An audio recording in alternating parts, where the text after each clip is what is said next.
Argumen ketiga bumi bola, GPS dan Google Maps. GPS adalah Global Positioning System untuk mengetahui di mana posisi orang atau tempat tertentu di lokasi manapun di dunia. Disebutkan bahwa orang yang ada di ujung barat tak dapat mengirim sinyal wireless ke orang yang ada di ujung timur karena terkena lengkungan bumi. GPS pada mobile phone kita, juga pada aplikasi Uber, Gojek, dan lain-lain, menggunakan berbagai aplikasi yang sudah ada. Yang paling umum adalah Google Maps. Jika ada orang mengatakan bahwa GPS Anda sebenarnya tidak menggunakan satelit, apakah Anda percaya? Kita tak perlu ngarang atau debat kusir.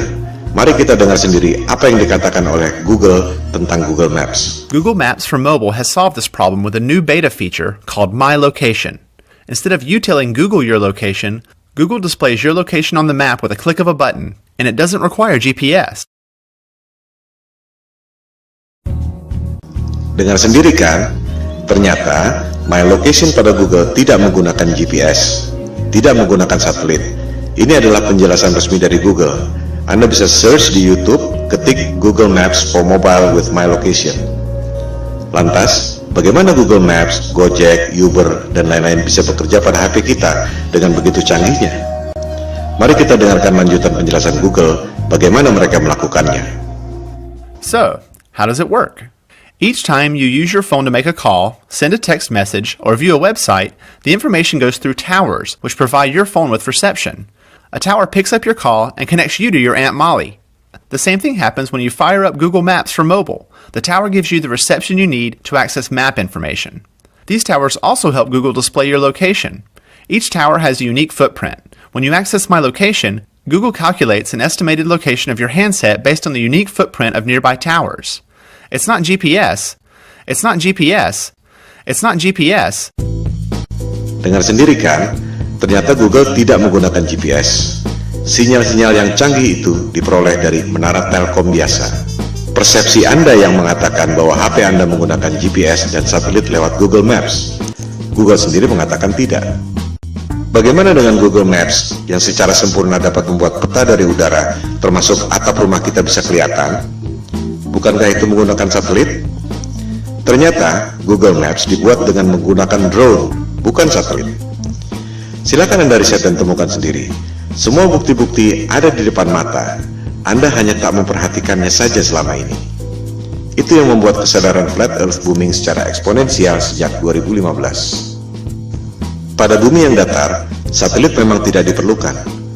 Anda hanya perlu menara-menara Telkom. Hal ini akan kita bahas pada bab berikut, bagaimana USGS mengatur jarak penerbangan pesawat.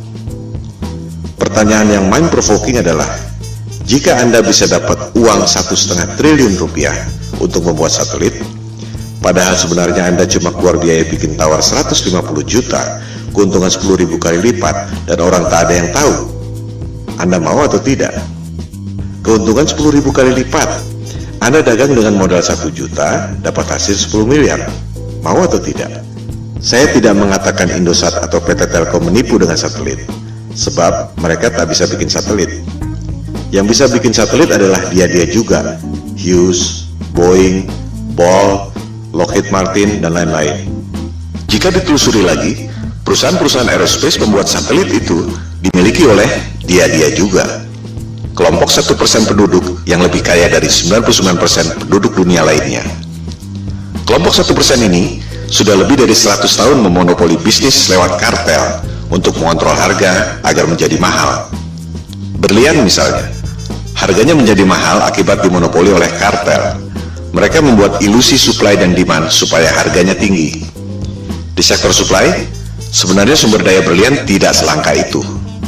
Silakan Anda cek bagaimana kartel De Beers bisa menguasai pertambangan berlian dan membuatnya seolah-olah itu barang langka. Di sektor demand, kartel membuat ilusi seolah-olah berlian adalah kebutuhan manusia. Seolah-olah perkawinan Anda tidak afdol jika cincin kawin Anda tak ada berliannya. Itu sebenarnya adalah propaganda marketing yang dimulai tahun 1940-an. Begitu pula dengan ilusi minyak adalah sumber daya fosil. Minyak adalah senyawa hidrogen, oksigen, dan karbon, disebut hidrokarbon, yang berasal dari perut bumi. Tak ada bukti bahwa minyak berasal dari fosil tumbuhan dan dinosaurus. Itu adalah ilusi yang diciptakan oleh Rockefeller agar harga minyak menjadi tinggi. Rockefeller mengundang saintis ke konferensi Jenewa tahun 1892 untuk memulai propaganda bahwa minyak berasal dari fosil dinosaurus dan tumbuhan. Padahal, fosil adalah benda padat dan hidrokarbon minyak adalah benda cair. Fosil yang berasal dari makhluk hidup tak pernah jauh dari permukaan bumi. Sementara, manusia mengebor minyak sampai kedalaman 10 km dan tak pernah ada bukti bahwa fosil ditemukan di kedalaman itu. Tak semua orang menyadari bahwa media-media massa besar di dunia dimiliki oleh 6 perusahaan saja. Si kelompok 1% itu mampu memonopoli informasi yang diterima oleh 99% penduduk dunia lainnya. Hal ini yang disebut sebagai propaganda, mind control. Jika kelompok super kaya yang 1% itu, atau disebut elit global, mampu mencuci otak Anda lewat pendidikan, media massa, dan film-film, ilusi marketing yang membuat harga berlian dan harga minyak menjadi tinggi, apakah mereka tak mampu membuat ilusi tentang satelit? Kembali pada soal GPS. Tak semua orang menyadari bahwa GPS digunakan sejak tahun 1973 yang merupakan bagian dari teknologi militer. GPS berasal dari teknologi sebelumnya yaitu LORAN atau Long Range Navigation dan Decca Navigation yang digunakan sejak Perang Dunia Kedua. Of its equipment, which makes it very easy to operate and maintain once you understand a few fundamentals.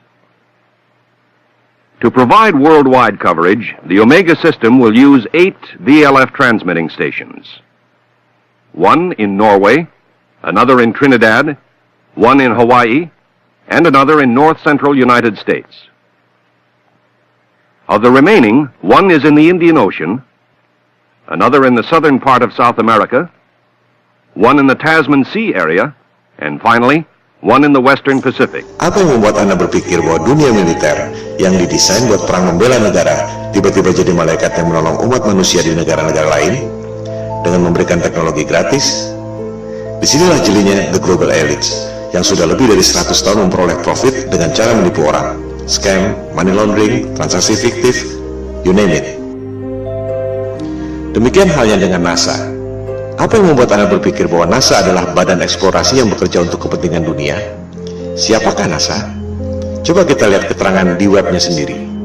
Jelas ditulis di situ bahwa tujuan pembentukan NASA tahun 1958 adalah berkaitan dengan Perang Dingin, di mana Rusia berhasil meluncurkan Sputnik tahun 1957. Majalah Times menjelaskannya lebih gamblang. Judulnya, Alasan yang Menyedihkan Tapi Familiar tentang Pembentukan NASA.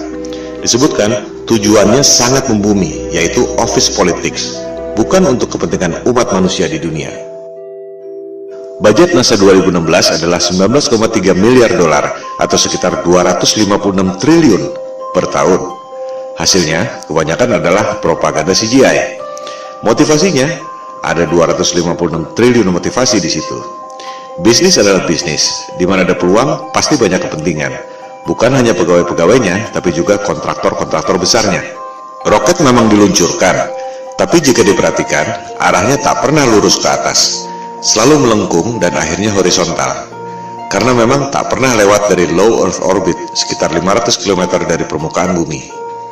Seperti yang dikatakan Times tadi, tujuan pendirian NASA sangat membumi, yaitu office politics. Pertanyaannya, untuk politik dan kepentingan siapa? Seperti yang telah disebutkan di awal, persoalan flat earth ini bukan debat kusir, bukan omong kosong, bukan adu ego, bukan adu pintar, melainkan ada hal lain yang lebih fundamental yang sangat berhubungan dengan kehidupan kita. Pada pembahasan selanjutnya, di video-video berikutnya, kita akan membahas hal ini. Ilusi bumi berbentuk globe memang sengaja dibuat oleh para globalis atau biasa disebut elit global. Mereka yang membuat berbagai krisis, perang, termasuk menjauhkan manusia dengan ketuhanan lewat dogma-dogma sains modern dan ilusi bumi globe. Kita sebenarnya tak perlu bayar biaya telekomunikasi mahal-mahal, tak perlu bayar listrik mahal-mahal, tak perlu bayar bensin mahal-mahal. Teknologinya sudah ada dari tahun 1898, dibuat oleh manusia paling jenius yang pernah lahir di muka bumi, yaitu Nikola Tesla.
Seperti yang telah dikemukakan tadi, kita sebenarnya tak perlu bayar listrik mahal-mahal, tak perlu bayar biaya telekomunikasi mahal-mahal, tak perlu bayar bensin mahal-mahal. Teknologinya sudah ada sejak tahun 1898 yang dibuat oleh Nikola Tesla.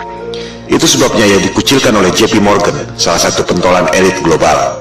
Hal-hal seperti itulah yang dilakukan agar kelompok yang 1% itu bisa mengontrol 99% penduduk dunia lainnya.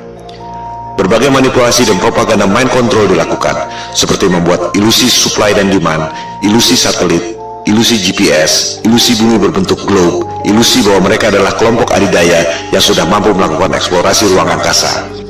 Bangkitnya kesadaran flat earth merupakan ancaman bagi mereka.